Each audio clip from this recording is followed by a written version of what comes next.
దేవుని నామానికి వందనాలు. ఈ ఉదయకాల సమయంలో మనం మరొక మిషనరీ గురించి తెలుసుకుందాం. మదర్ తెరీసా యొక్క అసలు పేరు ఆగ్నేస్ గొంజా బొజాక్షియు. 1910 ఆగస్టు 26న ఒట్టోమన్ సామ్రాజ్యంలోని స్కూప్లో, ప్రస్తుతం ఉత్తర మాసిడోనియాలోని స్కోప్జేలో జన్మించారు. ఆమె కుటుంబం అల్బేనియన్ సంతతికి చెందినది. 12 ఏళ్ల వయసులో ఆమెకు దేవుని పిలుపు బలంగా వినిపించింది. క్రీస్తు ప్రేమను వ్యాప్తి చేయడానికి తాను ఒక మిషనరీ కావాలని ఆమెకు తెలుసు.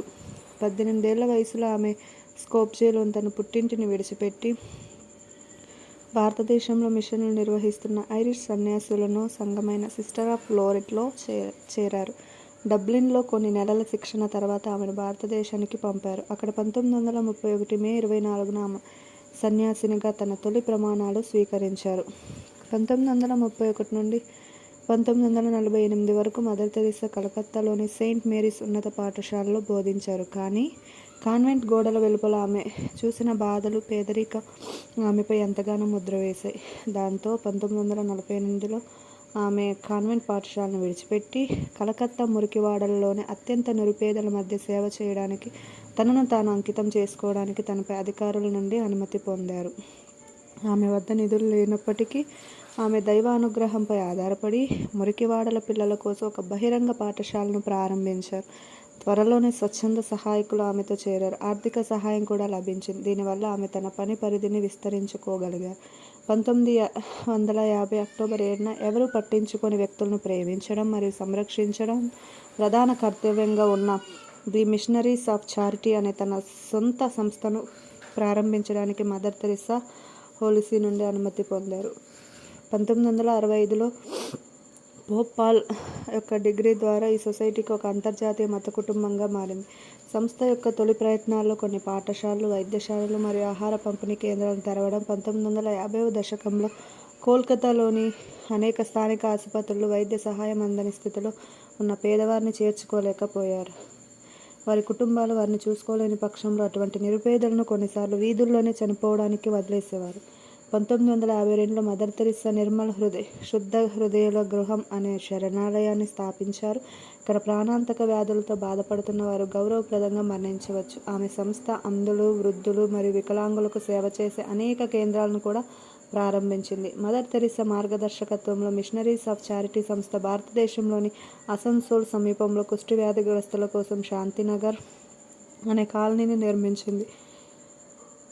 1997లో ఆమె మరణించే నాటికి ఈ సంస్థ 90కి పైగా దేశాల్లో వందలాది కేంద్రాలను కలిగి ఉంది మరియు మత సోదరీమణులు, వేలాది మంది సామాన్య కార్యకర్తలు మరియు స్వచ్ఛంద సేవకులచే మద్దతు పొందింది. 1962లో భారత ప్రభుత్వం భారత ప్రజలకు ఆమె చేసిన సేవలకు గాను తన అత్యున్నత పౌర పురస్కారాల్లో ఒకటైన పద్మశ్రీని మదర్ తెరీసాకు ప్రదానం చేసింది. పోప్ 1964లో పాల్ తన భారతదేశ పర్యటన సందర్భంగా ఆమెకు తన లాంఛనప్రాయమైన లిమోసిన్ను బహుకరించారు.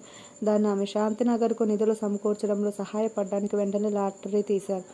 ప్రధానంగా భారతీయ సన్యాసినులతో కూడిన ఒక ఆశ్రమాన్ని అక్కడ స్థాపించడానికి 1968లో ఆమెను రోమన్కు పిలిపించారు. ఆమె చేసిన ఆధ్యాత్మిక సేవకు గుర్తింపుగా 1971 జనవరి 6న పాల్ ఆమెకు మొట్టమొదటి పోప్ జాన్ శాంతి బహుమతిని ప్రదానంగా చేసి గౌరవించారు.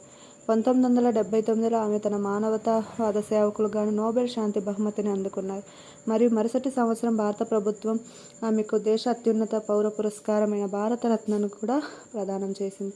తన చివరి సంవత్సరాల్లో మదర్ తెరీసా విడాకులు, గర్భనిరోధకం మరియు అబార్షన్కు వ్యతిరేకంగా మాట్లాడారు. ఆమె అనారోగ్యంతో కూడా బాధపడ్డారు మరియు 1889లో గుండెపోటుకు గురయ్యారు. 1990లో ఆమె ఆ సంస్థ అధిపతి పదవికి రాజీనామా చేశారు, కానీ దాదాపు ఏకగ్రీవ ఓటుతో తిరిగి పదవిలోకి వచ్చారు. వ్యతిరేక స్వరం పలికిన ఏకైక వ్యక్తి ఆమెదే. తీవ్రమవుతున్న గుండె జబ్బు కారణంగా ఆమె పదవీ విరమణ చేయవలసి వచ్చింది మరియు 1997లో ఆ సంస్థ భారత సంతతికి చెందిన సిస్టర్ నిర్మలను ఆమె వారసురాలుగా ఎన్నుకుంది. మదర్ తెరీసా మరణించే సమయానికి ఆమె సంస్థకు 90కి పైగా దేశాల్లో వందలాది కేంద్రాలు, సుమారు 4000 మంది సన్యాసినులు మరియు లక్షలాది మంది సాధారణ కార్యకర్తలు ఉండేవారు. ఆమె మరణించిన 2 సంవత్సరాలలోపే ఆమెను సెయింట్గా ప్రకటించే ప్రక్రియ ప్రారంభమైంది మరియు పోనిజైజేషన్ ప్రక్రియను వేగవంతం చేయడానికి జాన్ పాల్ ఒక ప్రత్యేక మినహాయింపును జారీ చేశారు. ఆమె అక్టోబర్ 19, 2003న బీటీపై చేయబడ్డారు. తద్వారా చరిత్రలోనే అత్యంత తక్కువ సమయంలో ధన్యుల హోదాను పొందారు. ఆమెను సెప్టెంబర్ 4, 2016న పోప్ ఫ్రాన్సిస్కు కాననైజ్ చేశారు. ఆమెన్.